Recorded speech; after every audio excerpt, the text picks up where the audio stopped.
উপজেলার তেলিহাটি ইউনিয়নের টেপিরবাড়ি বাজার সংলগ্ন আরফান আলী জামে মসজিদের ইমাম কফিল উদ্দিন এবং তারই ঘনিষ্ঠ আলেম স্থানীয় এক মাদ্রাসার মোহতামিম মাওলানা ইসমত আলী আশিকি, তাদের দুজনের বিরুদ্ধে একটি অভিযোগ, মসজিদে নারীকে হিল্লা বিয়ে করিয়ে তারা মসজিদের সিঁড়ির পাটাতনে সহবাস করে নারীকে তালাক দিয়ে দিয়েছেন। এই ধরনের একটি ন্যাক্কারজনক অভিযোগে তারা অভিযুক্ত। আমরা শাহজাহান জাতীয় ক্ষতি ফাউন্ডেশনের পক্ষ থেকে সরেজমিন প্রতিবেদনে এসেছি। এখানে এসে আমরা স্থানীয় মানুষের সাথে কথা বলতে চাই। আসসালামু আলাইকুম, আপনার কি নাম? আমার নাম আশরাফুল আলম। আচ্ছা, আপনি কি এই এলাকার বাসিন্দা? আমি এই এলাকার বাসিন্দা এবং কপিল হুজুরের পাশে আমার দোকান ছিল। আচ্ছা, আমরা 5 ওয়াক্ত নামাজ, ওইখানে আমি আসার নামাজ পড়ে আসতাম। আশিকি হুজুরের কাছে সাথেও আমার পরিচয় ছিল। তো এই ধরনের তো তাদের কোনো আজ পর্যন্ত আমি দেখি না। তাদের সাথে আমি প্রায় 4 বছর ধরে উঠা বসা করতেছি এই ধরনের। আর এলাকার কপিল, যখনই আমি মোবাইলে পাইছি তখন আমি কপিল হুজুরে ভাই এটা আঙ্গুরে ফাঁসাইয়া দিচ্ছি। আচ্ছা, এই ধরনের ঘটনা এলাকার মানুষ আপনারা কি কখনো শুনেছেন? না, কোনো সময় শুনি নারী না। কি আপনাদের এলাকাবাসীর কাছে বিচার চেয়েছে? কেউ চিনে না। এই নারীর চাচাতো বাসুর একজন এই এলাকায় এলাকার মানুষে জানে না, সহপাঠীরা কেউ জানে না, মসজিদ কমিটি জানে না, মুয়াজ্জিন জানে না, এক সাংবাদিকে সব জানি না বলাইছে 1 বছরের পরের ঘটনা। আচ্ছা, আপনি কি কিছু জানছেন?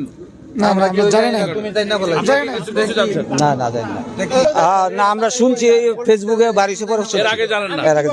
ওই মহিলা এলাকাবাসীর কাছে বলে নাই? না বলে নাই। মহিলা তো আমরা চিনি। দর্শক, আমরা কিন্তু সাংবাদিক SM জহিরুল ইসলাম সাহেব আমাদেরকে একটা নাম্বার দিয়েছিলেন ওই মহিলার চাচাতো বাসুরের বাহারের। আমরা ওই নাম্বারটাতে অনেকবার কন্ট্যাক্ট করেছি, কিন্তু ওই নাম্বারটা বন্ধ পাচ্ছি, ওই নাম্বারটাতে আমরা পাচ্ছি না। আমরা স্পেসিফিকলি SM জহিরুল ইসলাম সাহেবের কাছে জানতে চেয়েছি ওই মহিলা কোথায় আছেন।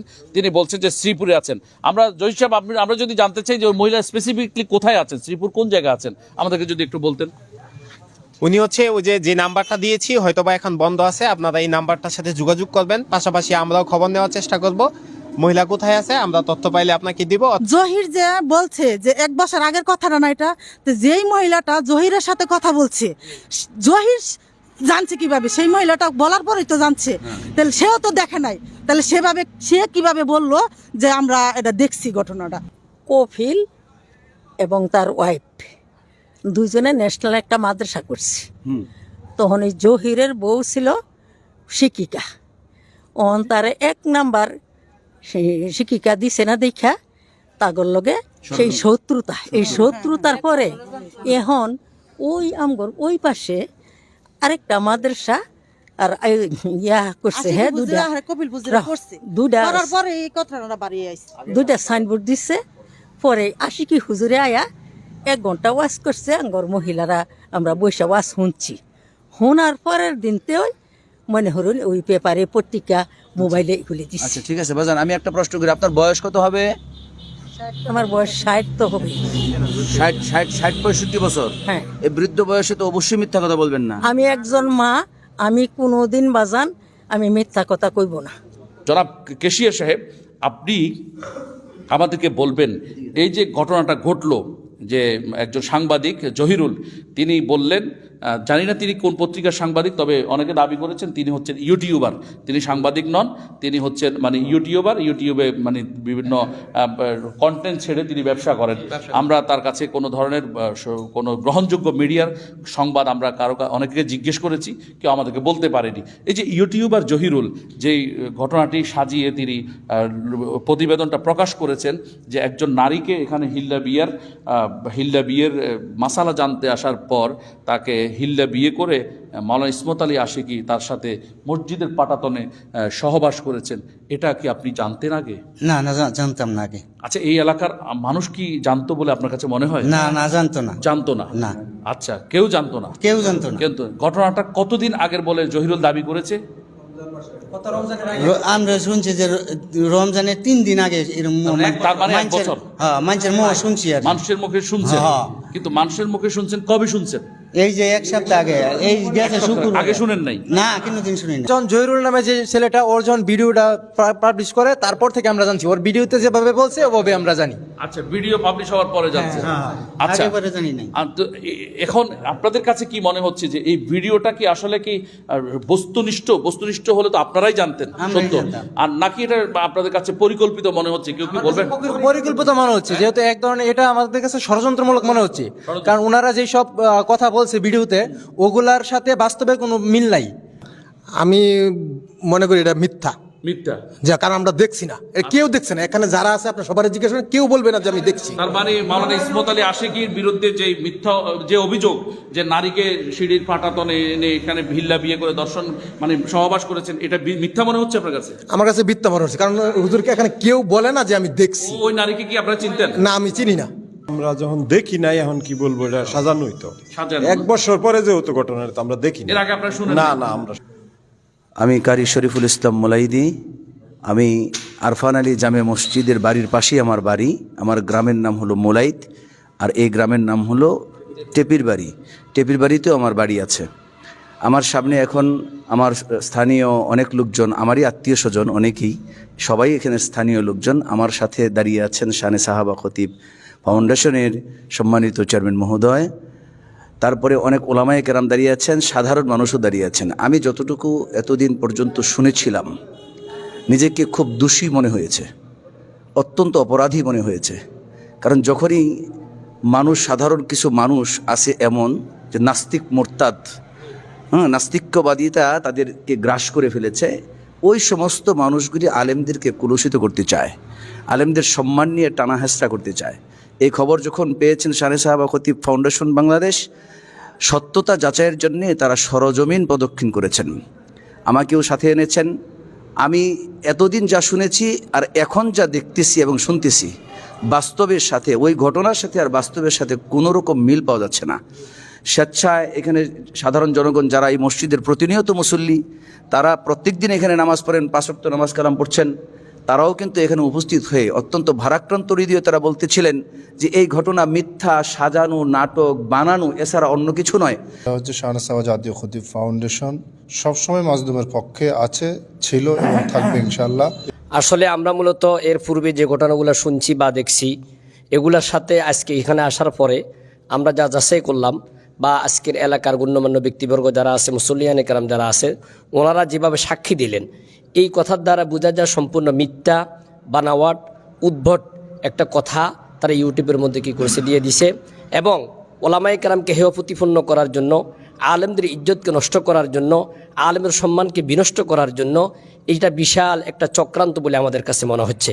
এবং যে মহিলাটা পরিচয় দিছে, আপনারা সকলে দেশবাসী দেখেছেন, মহিলা তার প্রেস খুলে নাই, তার নিজের নাম বলে নাই, বাপের নাম বলে নাই, বিভিন্নভাবে বলেন, এবং ঠিকানা কোনো কিছু না। যে কোনো একটা মহিলাকে ধরে এনে ইউটিউবের মধ্যে দেওয়া যেতে পারে, এবং সাধারণ একটা ঘটনাকে সমস্ত দেশ টিভি, বিভিন্ন টিভির মধ্যে দিয়ে আলেমদেরকে হেয় প্রতিপন্ন করার জন্য করেছেন। তারা এগিয়ে এসেছেন, এই জন্য শানে সাহাবা খতিব কমিটিকে অসংখ্য ধন্যবাদ। এবং সাংবাদিক যে জহির, সে পরিকল্পিতভাবে আগ থেকেই আলেমদেরকে হেনস্থা করার জন্য, আলেম বিদ্বেষী, আমরা তার একটা বিচার, আমরা দৃষ্টান্তমূলক একটা শাস্তির দাবি আমরা জানাই। সঠিক তদন্তের মাধ্যমে যদি প্রমাণ না করতে পারে, তার দৃষ্টান্তমূলক শাস্তি আমি শানে সাহাবা জাতীয় খতিব কাউন্সিলের মাধ্যমে আমি সরকারের কাছে দৃষ্টান্তমূলক শাস্তি দাবি করছি। দর্শক, আমরা আপনাদেরকে যেটা উপসংহার হিসেবে জানাতে চাই, সাংবাদিক SM জহিরুল ইসলাম আমার পাশেই আপনারা দেখতে পাচ্ছেন, তিনি এবং তার আরেক কলিগ মুজাহিদুল ইসলাম, তিনারা দুজন মিলে নিত্য বেলা নামে একটি সংবাদপত্রে বা অনলাইন পোর্টালে তারা এই পাবলিশ করেছেন নিউজটি। বলেছেন যে ইসমত আলী আশিকি এবং কফিল ইমাম, স্থানীয় আরফান আলী মসজিদের ইমাম কফিল, তারা দুজনে মিলে হিল্লা বিয়ে পড়িয়েছেন এবং ইসমত আলী আশিকি ওই এক নারীর সাথে তিনি শারীরিক সম্পর্কে মিলিত হয়েছেন।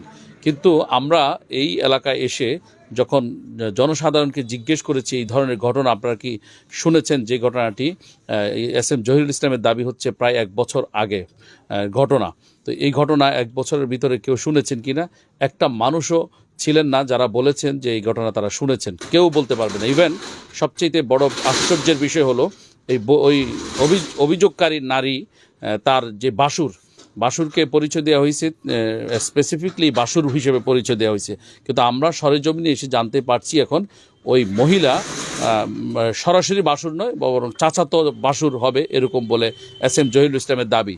কিন্তু চাচাতো বাসুর হলেও সেই বাহার তিনি স্থানীয় এক ভাইয়ের স্যানিটারি ব্যবসায় সময় দিয়েছেন, সেখানে চাকরি করেছেন।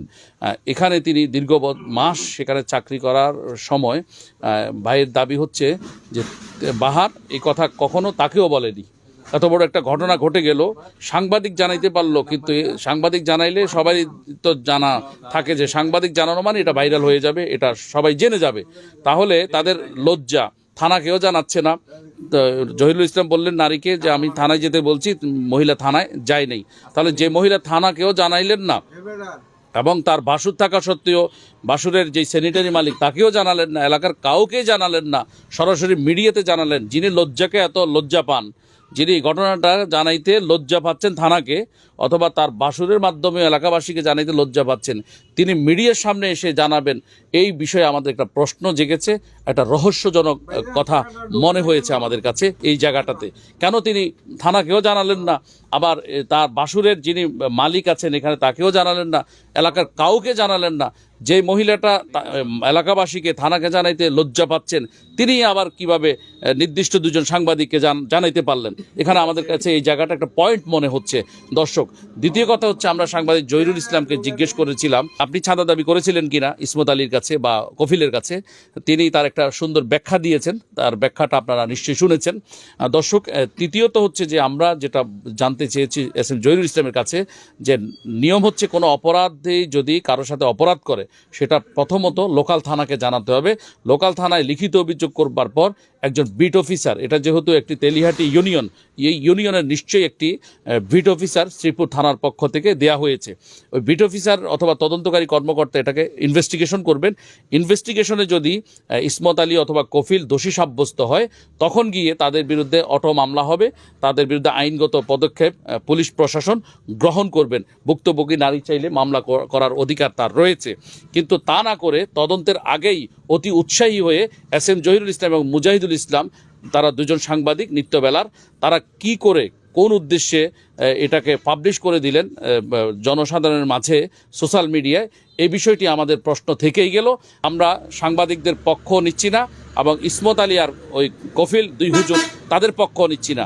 আমরা শ্রীপুর থানাকে মনোযোগ আকর্ষণ করছি এবং লিখিতভাবে জানাবো যে গাজীপুর পুলিশের কাছে আমাদের দাবি, যদি ইসমত আলী এবং কফিল দোষী সাব্যস্ত হয় আপনাদের তদন্তে, অবশ্যই তাদের উপযুক্ত শাস্তির ব্যবস্থা করতে হবে, যাতে করে আগামী দিনে কোনো আলেম ইসলামের লেবাস ধারণ করে এই ধরনের অন্যায় করতে না পারে। আর যদি ওই দুইজন আলেম যদি ভুক্তভোগী হন, অর্থাৎ তাদের যদি কোনো অন্যায় না হয়ে থাকে, তারা যদি অন্যায়ের শিকার হন, মিথ্যা তথ্যের প্রচারে যদি তারা ভুক্তভোগী হয়ে যান, তাহলে অবশ্যই তাদের পক্ষে প্রশাসনকে থাকতে হবে, মানুষকে থাকতে হবে, এবং তাদের বিরুদ্ধে যারা অন্যায়ভাবে পাবলিশ করেছে নিউজটি, তাদের দুই সাংবাদিক মুজাহিদুল ইসলাম এবং এস এম জহিরুল ইসলামকে অবশ্যই আইনের আওতায় আনতে হবে। এটা হচ্ছে আমাদের শাহনাসাব জাতীয় খতিব ফাউন্ডেশনের দাবি, ওলামায়ে কেরামের দাবি, স্থানীয় গণমানুষ